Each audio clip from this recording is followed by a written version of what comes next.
Good afternoon, good morning, everyone. Welcome back to Real Reds Talk, an authentic football fan channel made in Manchester.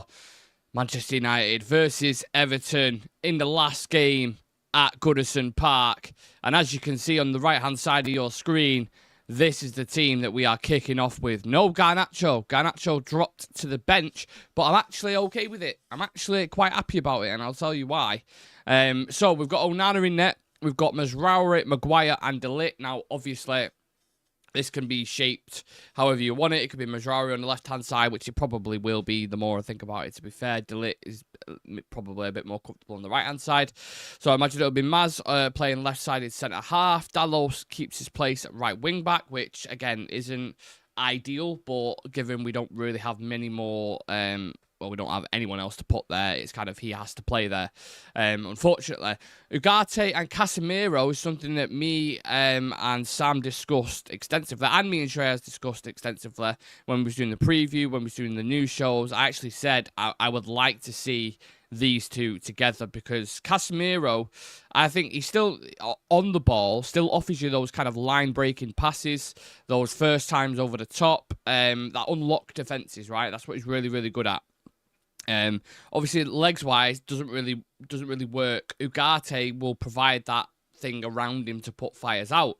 So, in terms of steel in the middle, I think you've got that there. And I think you might see a bit of a different performance from Casemiro personally alongside Manuel Ugarte because the volume that he puts out, there isn't a player, in my opinion at least, in the United team who's even close to that. In terms of running stats, interceptions, tackles, etc., etc. So, them two, I'm there. That's the focus for me today. I'm going to be keeping an eye on them two. How they get on, how they click. Dorgu starting another game at left wing back because he is a natural player in a natural position. I actually thought he looked okay in the last game. I was quite impressed. Obviously, there's going to be a settling in period. There's going to be times where his form drops a little bit. There'll be question marks. You've seen it before, right? But he looks like the perfect profile of what Amorim wants, and the more of those kind of players, that's a big plus for me. Joshua Zirkzee, Højlund, and Bruno Fernandes in the final three. Now, that dynamic can shift in different ways. Bruno can go more central there. Maybe you can split the strikers a bit, a bit old school with the pairing. I think Zirkzee and Højlund together in the last game really kind of, I think he opened him up a little bit, and I think that's what Højlund needs. With Zirkzee, you know what you're going to get with him. You're not going to get 25 goals, but you are going to get someone who will drag defenders out. And I think against a rigid Everton, who were really, really organised and really compact, having someone like Zirkzee dropping into areas where they're not comfortable, like centre-backs talk about it all the time. Like, I don't want to be, I want to not be at the edge of the 18-yard box, but somewhere near that kind of area. And I want to know where the striker is. I want to be looking over my shoulder. I want to touch tight and contact. If they've got a striker that's dropping and, linking up play, it's kind of like they're not doing anything all game. So then, sometimes they don't have the discipline and start following them. And when they follow, these gaps appear, and Rasmus Højlund can exploit them gaps if they do it in an intelligent way. So I think Zirkzee and Højlund is a very, very interesting one. No doubt about it, we need goals. We haven't been nowhere near good enough. I quite liked what Amorim was saying in his press conference. I listened to, obviously, both parts in the embargo section last night. And he seemed, I don't know if people read maybe too much into body language, but he seemed a bit more positive. And he was saying, I'm seeing things in training now that's getting better and better. So it's all a question, will it come into the game today? That's the most important thing. We need 3 points. We're struggling at the minute. People will look at our record and they'll be like, oh, well, you've won 7 out of 10 or 6 out of 10, whatever it's been. And that just papers over the cracks, basically. If you've actually watched us play, it's been pretty horrific. And quite a lot of the games have been pretty horrific. And the reality of that situation is we're in 15th. 25 games played, we're in 15th on 29 points. A point behind Everton, who we're playing today, right? And Everton have only won 7 games all season, and probably half of them have come under David Moyes since he's come in. So it's all about perspective. We're 15th for a reason. It's because we're the 15th best team in the Premier League. Simple as that. The table does not lie and does not care about people's feelings. We are shit. And that's kind of the reality of the situation. Now, I'm interested to see also who's on the bench. And everyone get your thoughts in, by the way, about that team as well. Are you happy with that? Would you have gone with something different? Let's have a look who's on the bench. Harrison, Grazek, Yoro, Haven, Lindelof, Eriksson, Kone, Garnacho, and Obe. So obviously you've got a couple more senior players on there. Christian Eriksen obviously being one of them. I think Amorim kind of misinterpreted what was going on with him with his heart and stuff. He's absolutely fine. He's fit and available to come on if needs be. Yoro is another one. We know Amorim for some reason. I don't know if he's worried about injuries or whatever it is, but he does like to bring on a centre-back at like the 70th minute. I don't know why, but he always does it. Maybe it's to keep him fresh, I don't know. Maybe his method to the madness. But Garnacho is the impact player that you're looking at. Maybe a Chido Obe. Maybe Chido might get some minutes today. Because again, Amorim was asked about him in the press conference, and he was like, "No, he'll get his opportunities. They're there for a reason." Because when he got asked about bringing players in potentially as a free agent, he basically said, "Well, we've got young players there for that. If they need an opportunity, it's important for the future of the club to give these kids an opportunity when it arises." Which I thought, well, that's kind of... I don't know if I necessarily fully believe you on that, because you give him 3 minutes against Spurs. I mean, what can a player do in 3 minutes? You need to at least give him a 10, 15-minute cameo. If he doesn't swim, he doesn't swim. You know, the reality of it is, anyway, is you're probably losing the game, which is why you're bringing him on to try and get a goal or try and get something. So, what have you got to lose, you know? I don't agree, maybe, let's say, starting them. Let's say you go to today's game and you're starting Sekou Kone and Chido and these guys. And if you've listened to the people who are working with him on a daily basis, a lot of them are saying they're not physically ready yet. They might have all the talent in the world, but when you come up to the Premier League, the physicality and the level is intense, especially when you are playing against an Everton team who are so organised, so strong and so athletic. You've got players like Decore, Branthwaite, monsters, physical monsters. Tarkowski, it will just literally flick you over, mate. So that the physicality side's different. Ben Lewis saying United will win today 2-0. I hope so. We have got a decent record against Everton. I think in the last 5 games we've beat them every time pretty much and kept majority of clean sheets. Big up, Nick. Josh Roman saying I was disappointed that he didn't give them the last 5-10 minutes of the Tottenham game. Likewise as well. But you know what? I'm actually quite happy with that team. And I feel a lot more positive about getting a result, genuinely. Call me naive, call me stupid, because I think, obviously, we have been extremely terrible this season. But I don't know. There's something about the game today. I could be absolutely miles off it. But I expect to see a much better performance. If not, and we're back in the dumps, I'll hold my hands up and I'll say, yeah, I got it wrong, people. But I want to be positive today, because... like I said, we've not got much of the season left. We need to start getting points from fucking somewhere. And confidence. I think confidence is so important in football. Especially when you're still in 2 cup competitions. You've still got the Europa League. You've still got the FA Cup. It's hugely important. A couple of wins can change the trajectory a lot. If players start scoring goals, especially strikers, if Rasmus gets a couple today, for example, it could start going on a run. And the evidence is there. We saw it last season under Erik ten Hag. You know, when he gets in a certain vein of form, whether it was Champions League where he finished top group goal scorer, or whether it was that period where he was like 10 goals in a row, strikers need confidence. And the longer they go without it, the worse they look. So, fingers crossed we get a couple of goals today. I can definitely see Bruno getting a goal or assist for sure, if he's a bit more advanced, which will be nice to see. But, yeah, I think against Everton, one thing you need to kind of... prioritise yourself is organisation, whether that's on set pieces, because obviously, like I said, they have got big lads. They also can go long, you know, if they want. So I think aerial duels would be really, really important. Maguire is in that team for that reason. I think he's going to have a standout game today. De Ligt, likewise as well. You have to be ready for these physical battles. Have to be ready for it. Goodison Park, it's the last time United are at there. They're going to have this every game that they have at Goodison. It's the last time we play Liverpool. It's the last time we play United. It's the last time we play Arsenal. They've got that factor, and we know if they get an early goal, the crowd get up. It's Saturday afternoon. Everyone's buzzing. The pressure will be on. So it's United's job to go there and shut that crowd up. Get an early goal yourself. Start dictating the tempo, you know? Hopefully hopefully. But like I said, players like Xerxes are going to be important to that, to keep hold of the ball and not just, giving it away cheaply. I thought Bruno Fernandes was terrible at that in the last game against Tottenham, deep. That's why I've always said I do not like Bruno Fernandes in that deeper role, because he's too risky to have a player in there. He tries too many long balls, too many cheap balls, too many outs. When you're in the final third, that's fine. You lose the ball. It's not as detrimental as someone who's trying to dictate in the midfield. Do you know what I'm saying? I just do not like him in there. I prefer him in the attacking three. So, yeah. How crucial is Dorgu's overlapping today? It'll be crucial, but he's got to be found. Garnacho in the last game, you saw, go watch that game back. Dorgu constantly bombing forward, overlapping, underlapping runs, looking to link up, and a lot of the times it'd be Garnacho who sat there and he'd ignore him. He'd use him as a decoy so he could get a shot off.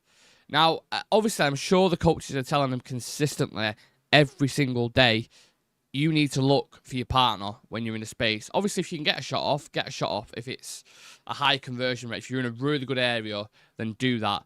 But if there's more of an opportunity, if Garnacho drags two players and Dorgu's bombing, play him in, man. Because he's obviously got attacking ability. I mean, the kid's been described as a winger. So we need to see more of that in those areas. And maybe that is the reason why Bruno's come in and Garnacho's been dropped. Maybe it's something else. I don't know. But pace, for me, is something that could be interesting. I think Everton defend quite deep anyway, which is why Bruno and Xerxes, they're the two players I'm looking at that I want something from. But yeah, we don't necessarily have that 1v1 threat, I'll say. Dorgu, Højlund, potentially. But no Ahmad, no Garnacho. That's your kind of X factor that you need in a game. And I'm sure, look, I think a lot of people feel like Garnacho is probably better off the bench as an impact sub, And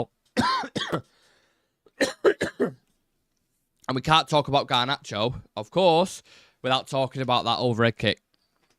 We all remember it. I think Everton had just been handed a points deduction. There was a lot of protest at the ground. The atmosphere was really, really bad going into that game. And you're like, oh, it's a bit eerie, this. We went into it and literally, I can't remember the exact minute that Garnacho scored it, but it was pretty early on, wasn't it? The overhead kick that he scored, it was like one of the greatest goals I've seen in my lifetime. And that's not milking it. That's genuine. I think that overhead kick is as good as anything I've seen, probably bar Ronaldo's and Bale's. I think Bale, for me, is the best overhead kick I've ever seen. Just the connection, the height, the moment, Champions League final. That's, in my opinion, the best overhead kick. I think Ronaldo's and Garnacho's is, again, they're both right up there. So, it takes a certain caliber of player to be scoring goals like that. And look, if we get another goal like that today, absolutely, I'll take it. Let's see. But he's got to be doing it off the bench, which he's more than capable of. Just looking at Everton's team, I'm trying to piece it together. Because when they bring out lineups and it's like you'll have the goalkeeper there, then the striker, then the midfield, you're like, what are you doing? What are we doing here? Just put it out like a fucking team. So, they've got Pickford. I'm trying to figure this out here. Who's playing where?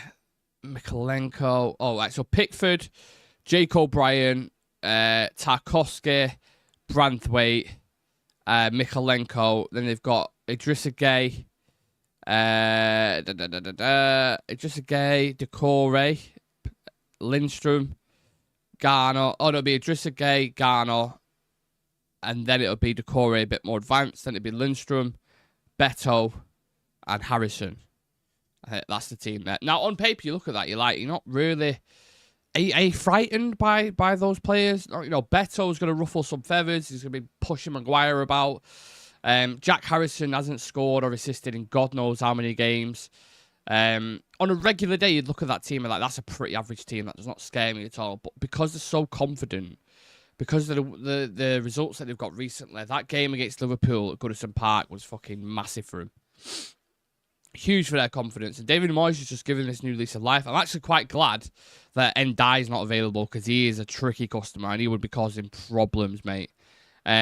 Similar to, do you remember the game Mazraoui had at Spurs in the Cup, where he really struggled on that right-hand side. I think it was Timo Werner. I think Ndai would be causing similar problems if it is Maz on that side. So, yeah. And they've also got Begovic on the bench. They've got Keane, Ashley Young, Alcaraz, who I thought would start the game, to be fair. And a couple others as well, who are not really, I think they might be young players, I'm not sure. Back to the comments. He's better when he gets subbed off late when the opposition's defenders are tired. I've always preferred him as an impact sub. Lumen saying, Nick, this is the first time Casemiro and Ugarte playing together as a double pivot under Amarin. Ruud van Nistelrooy played them in his 4 games and we lost none. I said it, go back, I promise you, go back and watch, well, you're not going to do this because obviously the game's on, but if you go back and watch the preview or the video before that we did, I literally said I want to see Ugarte and Casemiro in the middle of the park because I think that could be a good partnership with his legs around him. And then Bruno more advanced because I do not like him in the deeper role. So I'm happy with that. Honestly, watch how we get on today. I think it'll be better today, genuinely. I was more confident for the City game 2 months ago than I am today. It's just draining. Andy Madley, also the ref today. I actually don't know. I know, obviously, Andy Madley, I know who it is, but I don't know in terms of past what kind of dodgy decisions he's made or what kind of history he has with Man United or anything like that. No Ndai, no McNeil, no Calvert-Lewin. I mean, the last one, Calvert-Lewin, he don't really score a lot anyway. But the other two, yeah, I rate him. I think Ndai's really good and McNeil. If they had those two today, yeah, that'd be extra problems. Maguire will score. I can see it. Set piece, big header. Obviously scored against Leicester, didn't he? I don't know, I feel like Harry Maguire's extremely overrated when it comes to heading in the box. People seem to think he's a fantastic header of the ball, which is I don't just think it's simply not true. He gets in the areas and he gets his head to it, but in terms of actually scoring, I mean, there's the point. Let's look up how many goals Maguire scored for Man United. Answers on a postcard, people. What do we get it in the chat? What do you think? I'm interested to see this. In his whole career, and don't be looking at the reflection in my glasses. I'm on to you lot. In the Premier League, how many goals and assists do you think Harry Maguire's got? Rainator's saying 10. What do we think, people? Josh is saying 10. Anyone else want a quick punt before I tell you? He's played, if this helps, 259 games in the Premier League. Ben Lewis going bold, saying 18.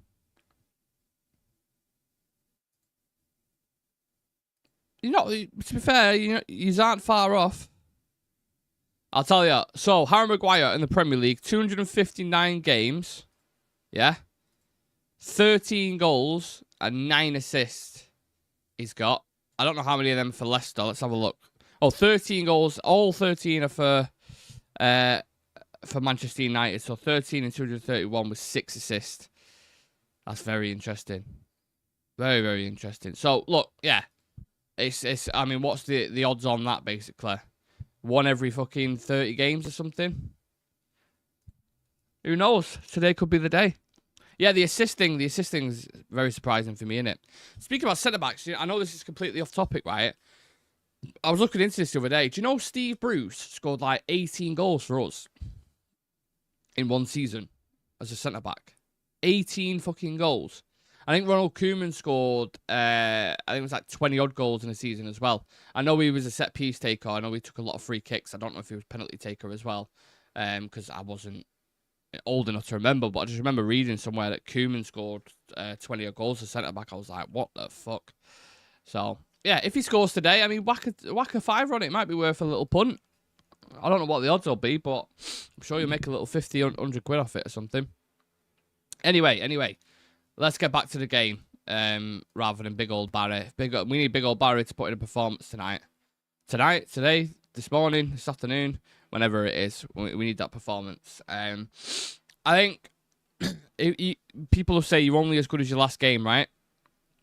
I look at the Spurs game, and I'm like, can we take any positives at all from that game? What did we like about it? Was there something? Was the improvements anywhere?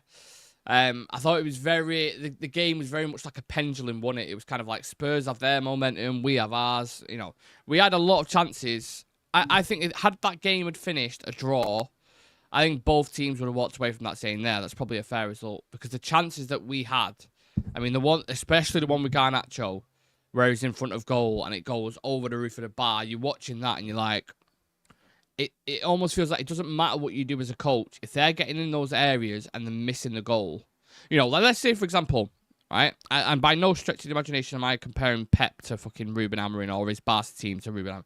But let's say you take Messi out of that Barca team, right, or Suarez, let's say, for example, and you put in Garnacho or Rasmus, right? They wouldn't be nowhere near as successful. Nowhere near as successful. The quality of players matters a lot, especially in those fundamental areas and attacking areas. If you've got an absolute bagsman up top, Harry Kane, let's say, for example, you're probably winning that Spurs game. That's the difference, night and day. But we're playing raw, inconsistent players who can't seem to take the chances. We create them. We definitely created quite a few, but they don't convert them. On a lot of the times, I mean, you can go through a huge catalogue of games this season and you can go through the opportunities that we've missed. I mean, I wish someone would do it. I might even do it myself. Go through highlights of a game and just look at the chances that we've missed. Even in like Europa League, I remember there was the game against Victoria Pleasant where like we had like 3 or 4 counter-attacks towards the end. It's like 1v1s and 3v1s and just they're not making the right pass or they're scuffing the shot. Things like that you would genuinely see in like a Sunday League team. It happens all the time. It's so frustrating. And I guarantee you it happens today as well. The positive is we should have scored 3 goals. The negative is we've been saying that since fucking August. Yeah, you're not wrong, mate. You're absolutely spot on. And that will only change when you bring in quality. It's not, or if these players magically, develop, in Pokemon terms, they go from Squirtle to Blastoise. If you start evolving. If you don't start evolving, we're going to be dealing with the same problems. On Everton, the form that they're in at the minute, 3 wins, 1 draw, 1 loss. They've scored 27 and conceded 31. But that's going to flip on its head if they continue in this form. I mean, the last 5 games, like I said, they've only lost 1. Like I said, it feels like they have the organisation of a Sean Dyche team, but now David Moyes has given this added confidence. They've brought Alcaraz into the fold, he's got the first goal the other day for the team. Who I think he used to play for Southampton, right? Went to Brazil, came back, and looks like he's a bit of a player there. He's getting the best out of Beto. You can really see his channel running, he's tussling with centre-backs. He's scoring a couple of goals as well. They've put James Garner back in the midfield, who we all know about, sold for £15 million. There was a lot of people who was upset at the time and didn't think we should have sold him. And given our midfield situation at the minute, who am I to argue with people? I do think James Garner's level, with all due respect to him, is kind of an Everton team. I don't think he'll go above that, but he's still... What's wrong with being a really good Premier League centre midfielder, right? Nothing wrong with that at all. I'm certainly not a Premier League midfielder, so there's quite a few narratives going into this one. You've got Branthwaite as well, who he was linked with heavily. Now, I'm not sure if that was more of a Dan Ashworth kind of thing, that kind of British core signing. But I'm look at left-sided centre-half today. If it is De Ligt or Mazraoui, would you prefer him there or would you prefer Branthwaite there? I know who I'm picking 9 times out of 10. Jared Branthwaite. Pace, power. Can he improve on the ball? Yeah. Yeah, I think so. I think he can. But I also don't think you've seen enough from him in an Everton team who do tend to go long and sit deep. I know there's been kind of small methodical changes under David Moyes, but it is more of the same as well. A lot of the same. And I think Branthwaite's actually better than what you've seen. And look at him at PSV. He was playing on the right side. He's ambipedal, so he can use both feet. I don't think you've seen the best of Jared Branthwaite. I think there's a really, really good centre-back in there. But some people seem to be against the idea. And I'm not entirely sure why. I don't know. Andy Madley was the ref last month for us versus Arsenal in the Cup, which is why I'm sceptical. Okay. Some fans are advocating for a 35-year-old who couldn't make it work twice in better teams for us. Ineos should run from Pogba. But you know what? Out of desperation, I'll hold my hands up. I can't lie. It's on camera. People have seen it. I was the one who said, why not?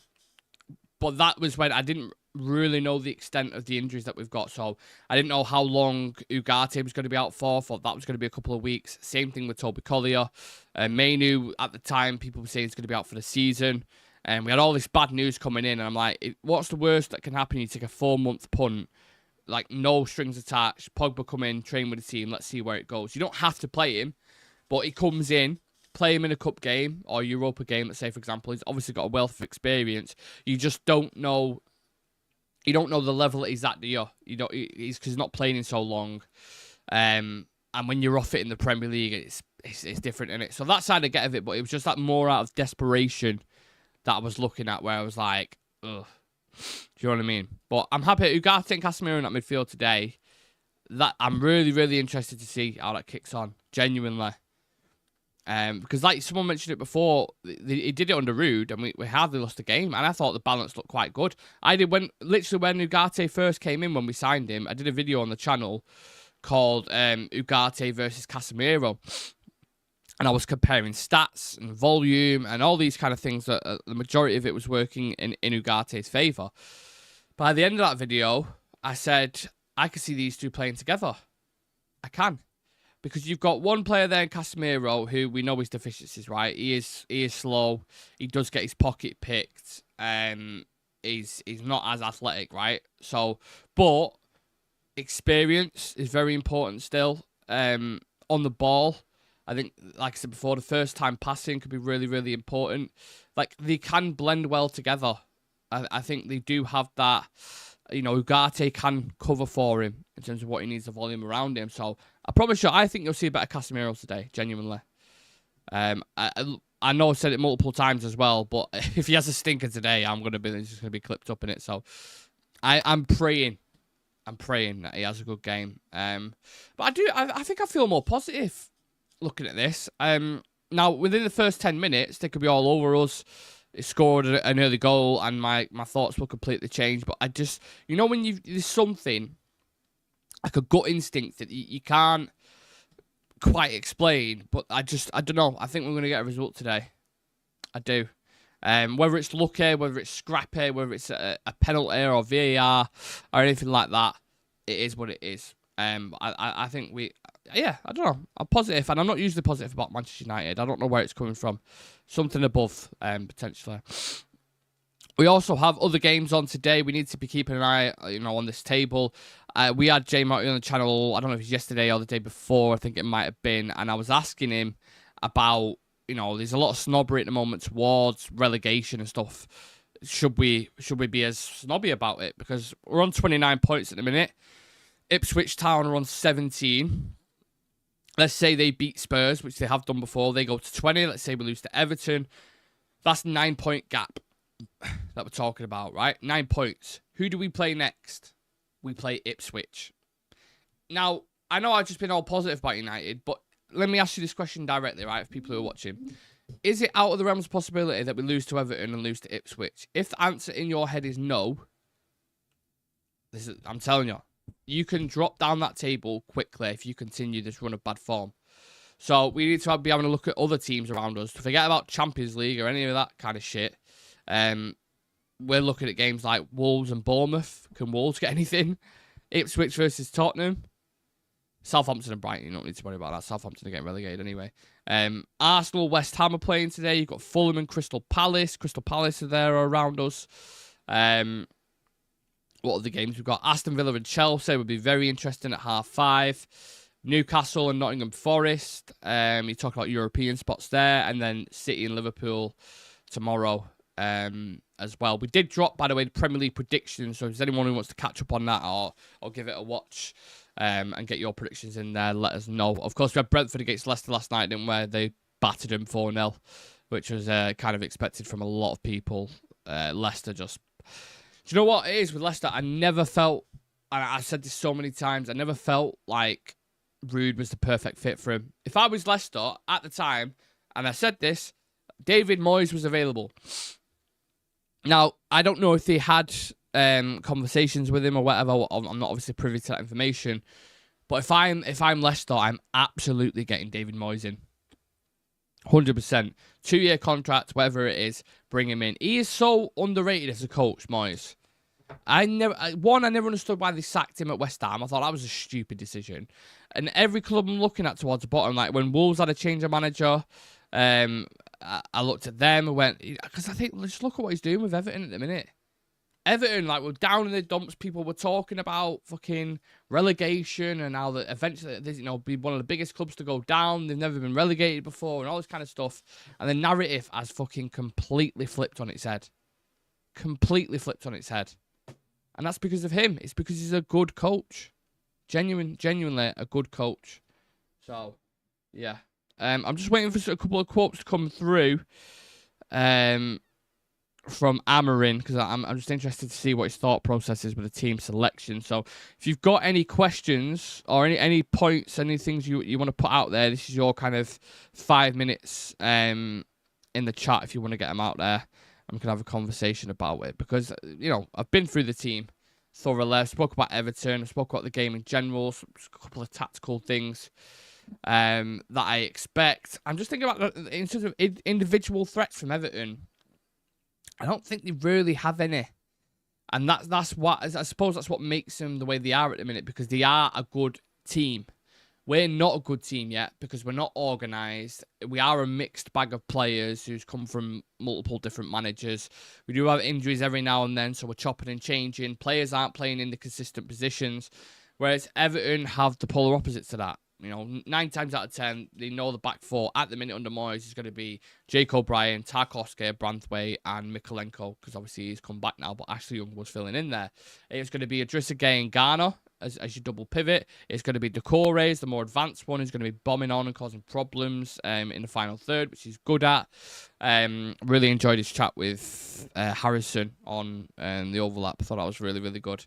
And then they've got the wingers, who is usually Ndiaye.